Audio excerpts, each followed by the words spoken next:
अभी तक हम ऑलमोस्ट काफ़ी हद तक एसईओ सारी पढ़ चुके हैं। इस टॉपिक में आपसे मैं बात करूँगा कि किस तरह से एक वेबसाइट अगर क्लाइंट आपको दे, तो आप उसकी कैसे ऑडिट के लिए रिव्यू कर सकते हैं, उसमें ये कैसे पता कर सकते हैं कि क्या उसमें वेबसाइट की एसईओ हुई हुई है या नहीं हुई हुई। मेरी कोशिश ये होगी कि अभी तक हमने जो भी सीखा है, उसको हम एक-एक करके काफ़ी हद तक मैं आपको इस काबिल बना दूँ कि आप क्लाइंट से ये बात कर सकें, फ़ौरन देखते ही कि आपकी वेबसाइट की एसईओ कितनी ज़रूरी है। याद रहे कि मैं आपको इससे पहले वेबसाइट का ऑडिट और उसकी रिपोर्ट क्रिएट करना सिखा चुका हूँ। आपने बस उसी को ज़हन में रखते हुए इस वेबसाइट को देखना है। जो गलतियाँ नज़र आएँगी आप उसको लिख लेंगे। इस वीडियो में मैं आपको वो सब चीज़ें बताऊँगा जो मैं एक अगर वेबसाइट को देखूँ तो उसको मैं कैसे जज करूँगा। आपने अपने तरीके से इसको डिटेल में लेके जाना है डिपेंडिंग के आपको क्लाइंट ने कितने पैसे दिए। अगर आप फ्री में कर रहे हैं तो आप छोटा ऑडिट कर सकते हैं। अगर आप पैसे लेके कर रहे हैं तो आपको एक डिटेल्ड ऑडिट करना होता है जिसमें आपको फिर रिपोर्ट भी क्रिएट करनी है और रिपोर्ट के साथ-साथ आपने बाकी चीज़ें भी उसको देनी है, जो-जो भी आप क्लाइंट से कमिट करेंगे। तो आइए देखते हैं। अभी तक हमने जो सीखा है, इस वीडियो में मेरी कोशिश होगी कि मैं आपको वो बता दूँ कि किस तरह से एक वेबसाइट को देखते ही आप उसकी ऑडिट कर सकते हैं। सो फॉर एग्ज़ाम्पल अगर आपको क्लाइंट एक वेबसाइट दे और आपको ये देखना हो कि इसमें एसईओ हुई है या अभी तक नहीं हुई, तो आप उसको इन मराइल से गुज़र कर आप ये बता सकते हैं कि किस तरह से इसकी बेहतरी इस वेबसाइट में लाई जा सकती है और क्या इसमें बेहतर है और क्या इसमें बेहतर नहीं है। सो फॉर एग्ज़ाम्पल ये एक वेबसाइट है डिजिटल मार्केटिंग पाकिस्तान, इसकी हम ऑडिट करेंगे। ये आप इसी तरह से समझें कि आपको क्लाइंट ने आपको ये वेबसाइट दी है ऑडिट करने के लिए या आप खुद अपनी वेबसाइट ऑडिट करने जा रहे हैं। तो ये मेरा तरीका है किस तरह से मैं वेबसाइट को जज करूँगा, लाज़मी नहीं है कि आप भी इसी तरह से इसको जज करें। सो फॉर एग्ज़ाम्पल सबसे पहले अगर मैं इसको देखूँ तो मैं इसका डिज़ाइन देखूँगा कि क्या ये वेबसाइट मुझे बेहतर लग भी रही है या नहीं लग रही। सो अगर उसको आप ऊपर से लेके नीचे तक देखें तो इसमें आपको काफ़ी कंटेंट नज़र आ रहा है। इसमें व्हाइट स्पेस बहुत ज़्यादा है जो कि कई लोगों को अच्छी लगती है, कई लोगों को नहीं अच्छी लगती। बाकी इसमें अगर आप देखें तो एक हेडिंग नज़र आ रही है, उसके बाद कुछ टेक्स्ट नज़र आ रहा है और अगर मैं नीचे स्क्रॉल करूँ तो एक और पिच क्लियर है, इसमें काफ़ी हद तक वो चीज़ें एक्सप्लेन कर रहे हैं कि वो क्या-क्या करते हैं। नीचे चल के डिजिटल मार्केटिंग की सर्विसेज आ रही हैं, उन्होंने 4 मेन सर्विसेज मेंशन की हैं और उसके बाद कुछ टेस्टिमोनियल्स हैं और एक फुटर है और इसमें बाकी सारा कंटेंट आपके सामने है। अब हमने ये देखना है कि टेक्निकली और non technically website SEO friendly है या नहीं। सो सबसे पहले अगर मैं इसकी डोमेन देखूँ, तो मुझे कुछ चीज़ें समझ आ रही हैं। फॉर एग्ज़ाम्पल इसका नाम इटसेल्फ एक कीवर्ड लग रहा है जो कि अगर आपकी वेबसाइट का नाम आपकी कीवर्ड के नाम पर होगा, तो एक अच्छी पॉसिबिलिटी हो सकती है कि आप अपने कीवर्ड पे रैंक कर सकें, क्योंकि आपका कीवर्ड ही आपका ब्रांड का नेम बन जाता है। तो डिजिटल मार्केटिंग डॉट पी के एक कीवर्ड स्पेसिफिक डोमेन है। इससे इस कंपनी को फ़ायदा ये होगा कि ये डिजिटल मार्केटिंग अगर कोई सर्च करे तो गूगल उसको रैंकिंग फैक्टर्स में से एक प्लस पॉइंट दे सकता है कि इसकी डोमेन में डिजिटल मार्केटिंग इटसेल्फ लिखा हुआ है। और चूंकि ये लोकल वेबसाइट है, पाकिस्तान को अगर आप टारगेट कर रहे हैं तो डॉट पी के वेबसाइट पाकिस्तान में बेहतर रहती है, ना कि डॉट कॉम। सो अगर आप डॉट कॉम में करेंगे तो वो यूएस स्पेसिफिक डोमेन है। अगर आप डॉट पी के या किसी भी कंट्री में अगर आप एसईओ करना चाह रहे हैं तो उस कंट्री की आप डॉट पी के या जो भी उस कंट्री की टीएलडी है या टॉप लेवल डोमेन है उसको आप करेंगे। इसी डोमेन में अगर आप एक और चीज़ देखें तो इसमें आपको नज़र आएगा कि एचटीटीपीएस यानी कि एसएसएल सर्टिफिकेट इसमें लगा हुआ है, जिसकी वजह से गूगल इसको एक सिक्योर वेबसाइट दिखा रहा है। और मैंने आपको पहले बताया था कि एक अगर वेबसाइट में एसएसएल नहीं होगा तो वो गूगल उसका एज अ रैंकिंग फैक्टर देखता है, अगर नहीं होगा तो आपको पेनल्टी पड़ सकती है। सो अगर एसएसएल है तो बड़ी अच्छी बात है, अगर नहीं है तो इसमें आपको एक रैंकिंग फैक्टर मिस हो जाएगा। आपको चाहिए कि आप एसएसएल लगाएं। आगे चल के आप ये देखेंगे कि इसमें मैं कोशिश करूँगा कि इसके मेटा टैग्स देखूँ। मेटा टैग्स देखने के लिए कंट्रोल यू या आप अगर क्रोम में हैं तो राइट क्लिक करके व्यू पेज सोर्स आप क्लिक कर सकते हैं। इसके सोर्स कोड में मैं जाऊँगा और मैं कोशिश करूँगा देखने की कि इसमें मेटा टैग्स किस हद तक अच्छे तरीके से लिखे हुए हैं। जैसे मैं इसको देखना शुरू करूँगा तो आप ये देख सकते हैं कि रो नंबर 8 में इसका एक टाइटल लिखा हुआ है जिसमें इसका नाम डिजिटल मार्केटिंग पाकिस्तान ही लिखा हुआ है और साथ ही डिजिटल मार्केटिंग एजेंसी एक और वर्ड भी इसमें एडेड है। तो इसको देखते ही मुझे ये समझ आ रही है कि डिजिटल मार्केटिंग शायद इनका मेन कीवर्ड है, क्योंकि डिजिटल मार्केटिंग इनके नाम में भी आ रहा है। डिजिटल मार्केटिंग का कीवर्ड इन्होंने 2 दफ़ा रिपीट किया अपने टाइटल में, जिसकी वैसे ज़रूरत नहीं है, आप 1 दफ़ा भी लिखें तो काफ़ी है, लेकिन डिजिटल मार्केटिंग इनकी डोमेन में भी आ रहा है। तो ये 3 चीज़ें मुझे हिंट दे रही हैं कि किस तरह से एक वेबसाइट जो है किसी पर्टिकुलर कीवर्ड के ऊपर रिलाई कर रही है। आगे मैं स्क्रॉल करूँ तो मुझे थोड़ा सा देखने से आइडिया हो रहा है कि ये WP कंटेंट यानी कि ये वर्डप्रेस पे बनी हुई वेबसाइट, ये WP कंटेंट वर्डप्रेस का फ़ोल्डर होता है। अगर आपको नहीं पता तो आप इससे जज कर सकते हैं, लेकिन अगर आपकी वैसे रेगुलर वेबसाइट भी बनी हुई है तो आप उस तरह से भी इसको एसईओ कर सकते हैं, उसमें कोई मसला नहीं है। लेकिन वर्डप्रेस जैसे कि मैंने पहले बारहा बता चुका हूँ कि वर्डप्रेस एक बेहतर CMS है वेबसाइट के लिए। अच्छा, अगर चूँकि ये वर्डप्रेस है तो आप इसमें देखेंगे कि इन्होंने योस्ट एसईओ प्लगइन इंस्टॉल किया हुआ है। यहाँ से आप इस लाइन में देख सकते हैं, और उसके साथ ही आप देखेंगे योस्ट के थ्रू ही डिस्क्रिप्शन का मेटा टैग लगा हुआ, जिसमें डिस्क्रिप्शन जो है वो तकरीबन 150 कैरेक्टर्स की लग रही है। और उसको मैं पढ़ना शुरू करूँ तो डिजिटल मार्केटिंग पाकिस्तान उन्होंने पहला अपना नाम ही लिखा हुआ है, और नाम ही बेसिकली उनका कीवर्ड भी है। तो इससे मुझे श्योरिटी मिल जाती है कि वो डिजिटल मार्केटिंग और डिजिटल मार्केटिंग पाकिस्तान पे ही शायद रैंक करना चाह रहे हैं। और आगे भी देखेंगे तो डिजिटल मार्केटिंग एजेंसी दोबारा रिपीट हो रहा है, और उसके बाद पाकिस्तान भी आ रहा है। उसके बाद मार्केटिंग सॉल्यूशंस एक और कीवर्ड नज़र आ रहा है, जिसमें फिर digital media channels, digital media जो कि एक सिनोनिम कहा जा सकता है डिजिटल मार्केटिंग का, वो भी उसमें आ रहा है। उसके साथ ही आप देखेंगे कि इसमें काफ़ी हद तक ओपन ग्राफ टैग्स जो कि फेसबुक देखता है या गूगल प्लस देखता था, अब गूगल प्लस नहीं है। सो गूगल प्लस और ओपन जो बाकी सोशल मीडिया हैं वो ओपन ग्राफ टैग्स को कंसिडर करते हैं अपने प्लेटफॉर्म्स पे डेटा दिखाने के लिए।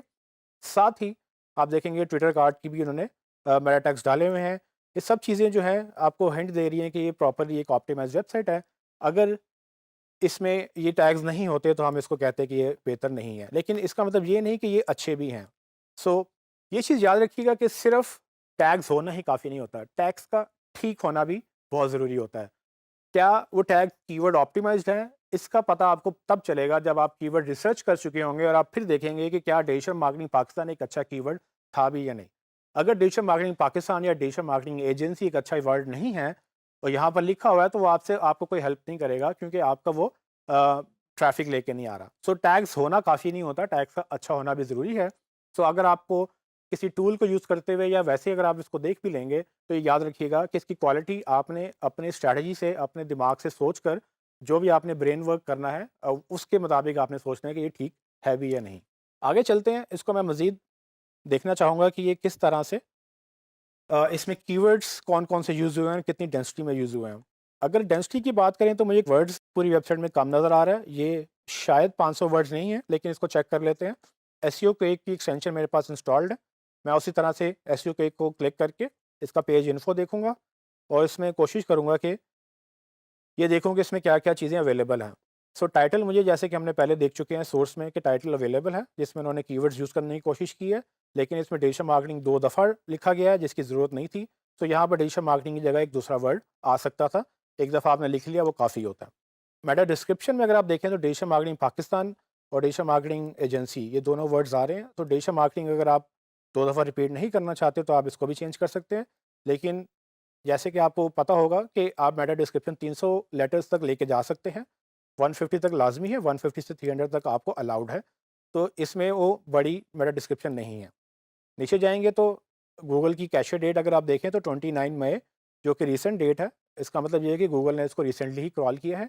बाकी फैक्टर्स इसके आप देख सकते हैं कि फेसबुक में 0 आ रहा है, गूगल प्लस में चूँकि अब वो एग्ज़िस्ट नहीं करता तो ये एरर आ रहा है। बाकी चीज़ों में इनकी कोई शेयरिंग नहीं है।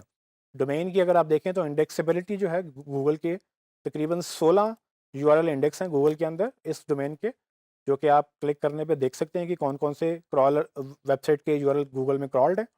अगर आपके वेबसाइट के पेजेस ज़्यादा हैं और गूगल में कम आपको इंडेक्स नज़र आ रहा है, तो इसका मतलब ये हो सकता है कि गूगल कुछ पेजेस तक आपके नहीं पहुंच सका।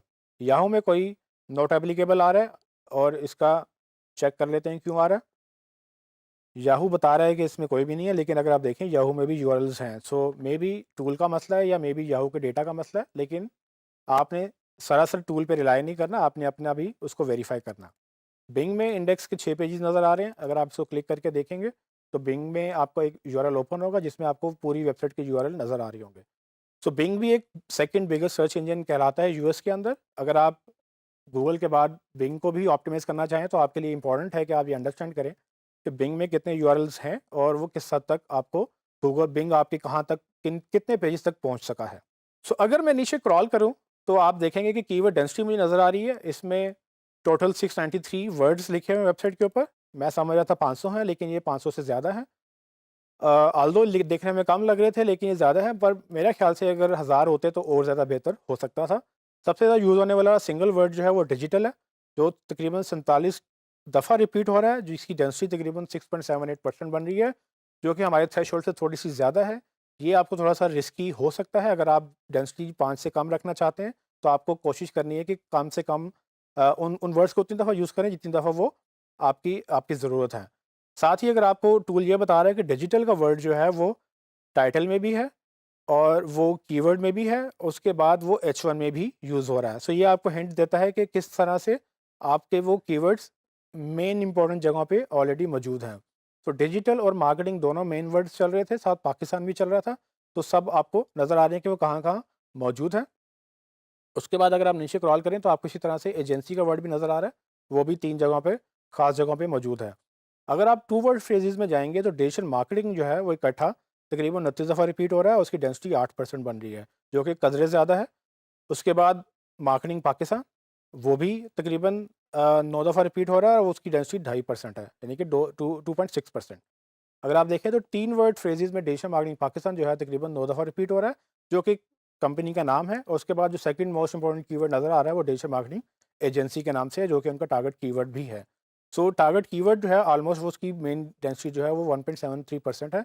हालाँकि डिजिटल मार्केटिंग और डिजिटल मार्केटिंग एजेंसी या डिजिटल मार्केटिंग पाकिस्तान, ये तीनों ही ऑलमोस्ट टारगेट कीवर्ड्स लग रहे हैं इसके, और ये आपने देखना है कि आप किस तरह से उनको मिक्स करके अपने ब्रांड के नाम के साथ या विदाउट ब्रांड नेम आप उनको यूज़ करेंगे।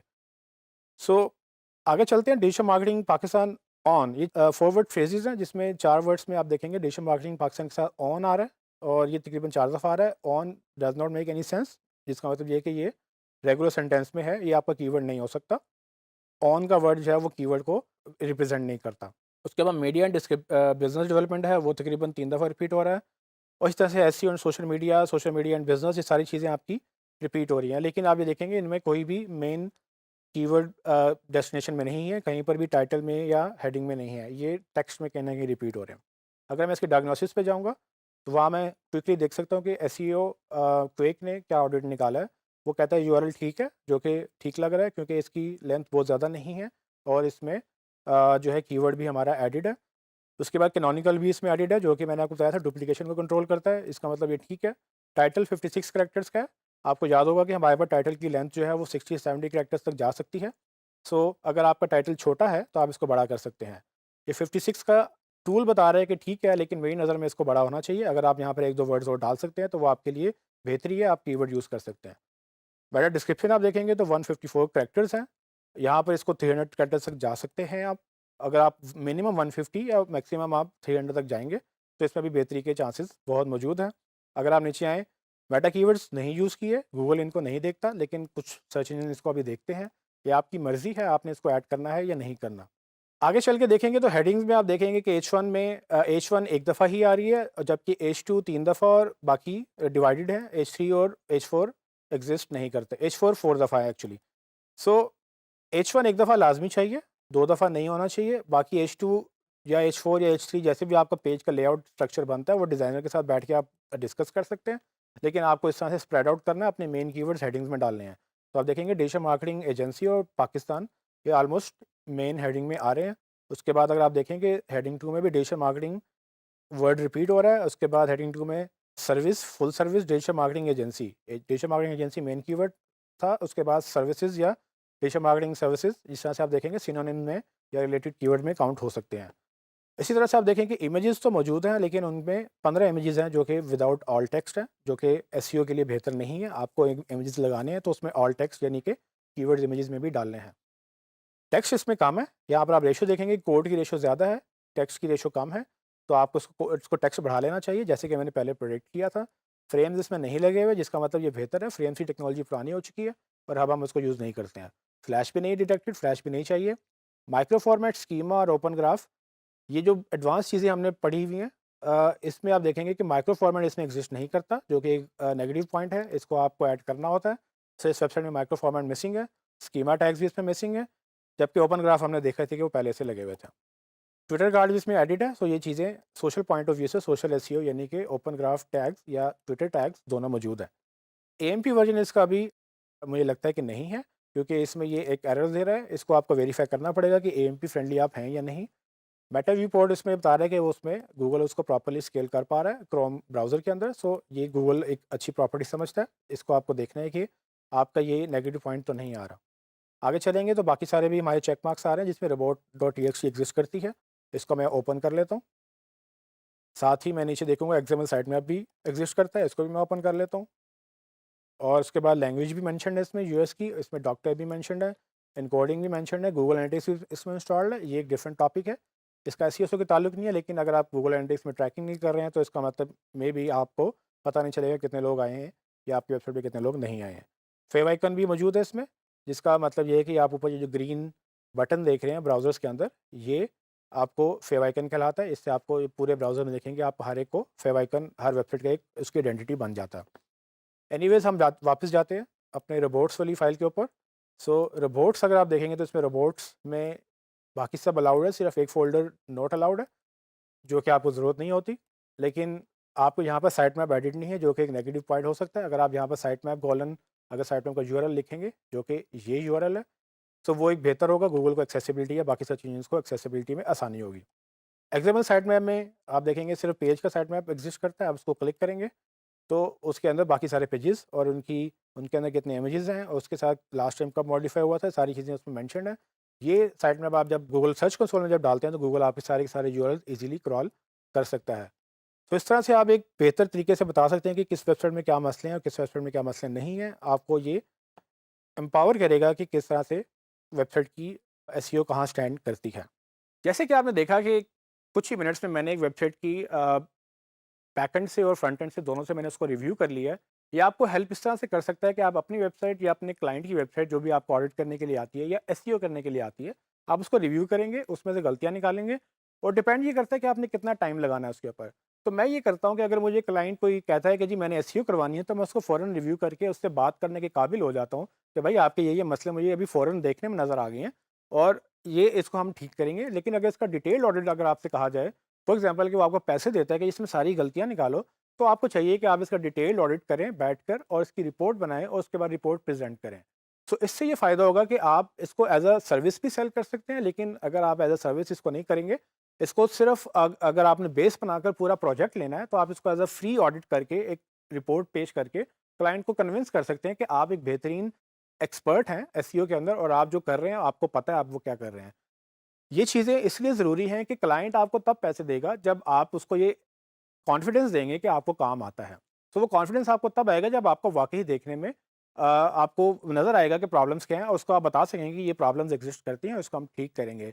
मेरा पूरे कोर्स का मतलब ये था कि आप इस काबिल हो जाएँ कि आप एसईओ एक तो जज कर सकें किसकी वेबसाइट कैसी हुई है या किसकी नहीं हुई है। जिसकी नहीं हुई उसकी कैसे बेहतर करनी है और इसके बाद इसको पैसे कैसे कमाने हैं, इसको एसईओ आगे ट्रांसलेट कैसे करना है। क्योंकि प्रॉब्लम्स अगर आपको पता होंगी तो ये आप सॉल्यूशन प्रेजेंट करेंगे। क्लाइंट को जब ये पता होगा कि इसको पता है मेरी प्रॉब्लम्स क्या हैं और इसको ये पता है कि इसका सॉल्यूशन क्या है, तो वो आपको पैसे देना पसंद करेगा। या आप अपनी वेबसाइट का एसईओ कर रहे हैं तो आप उसको ज़ाहिर बात है बेहतर कर सकेंगे।